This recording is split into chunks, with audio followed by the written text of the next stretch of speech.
Hi, my name's Tori, for those of you that don't know, and today I'm going to share my Hashimoto's disease story in honor of Thyroid Disease Awareness Month. If you don't know, Hashimoto's thyroiditis is a disease where the immune system attacks the thyroid and mistaking it as an invader. It is the #1 cause of hypothyroidism. Symptoms include weight gain, tiredness, muscle weakness, hair loss, and many, many, many others. At least 12% of the U.S. population will have a thyroid disease at some point in their life. So on to my story. I grew up a competitive dancer, so I was always very athletic, but the freshman 15 did hit me pretty hard. So my spring semester of freshman year, I decided to get back into fitness.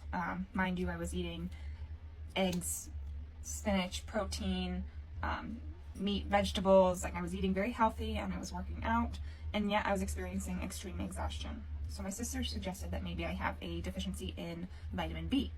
So I started taking vitamin B, and it didn't really help. So fast forward to the summer that I was home after freshman year, I was waitressing, and I was obviously going in the afternoon because I was waitressing evenings.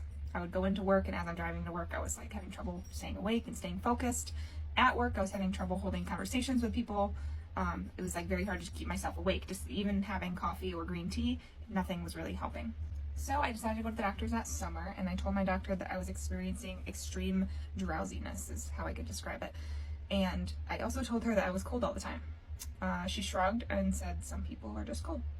And she suggested that I could be having a drop in sugar levels, and she told me to change up what I'm eating around lunchtime. So I didn't really like her advice because I'm very intuitive, and I knew that there was something wrong other than just a drop in sugar levels. So I waited to go back for 2 years. So fast forward 2 years later, I'm 21, I'm working for a remodeling company, and I'm commuting 1 hour one way a day, so 2 hours a day. So in the morning I'm driving an hour to work, and there was many days where I almost fell asleep at the wheel. I was just so exhausted.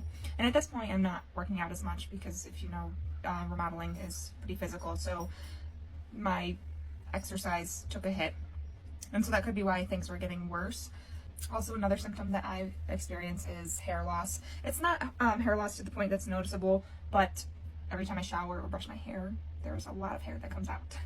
So I was experiencing extreme exhaustion, worse than ever. And then I also, there was one day at work, which, and I'm pretty strong. I'm a pretty strong person, but there was one day at work where we were carrying 2 sheets of sheetrock up the stairs, partnered up. So normally I could carry 1 piece of sheetrock up the stairs, no problem, but we were doing 2 because we were doing it as a partner.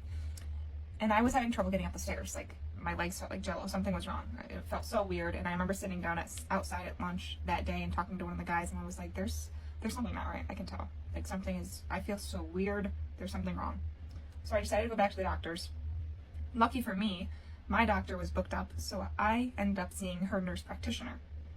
Her nurse practitioner, the day that I went, I told her my symptoms. She took blood, called me, I think it was maybe the next day, and told me that I had Hashimoto's disease.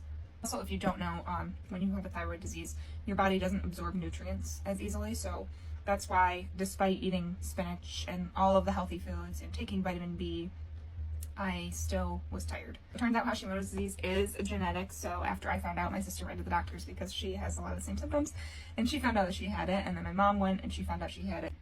So stay tuned for a part 2 where I will tell you about how I cope and live with Hashimoto's disease and how I deal with the symptoms.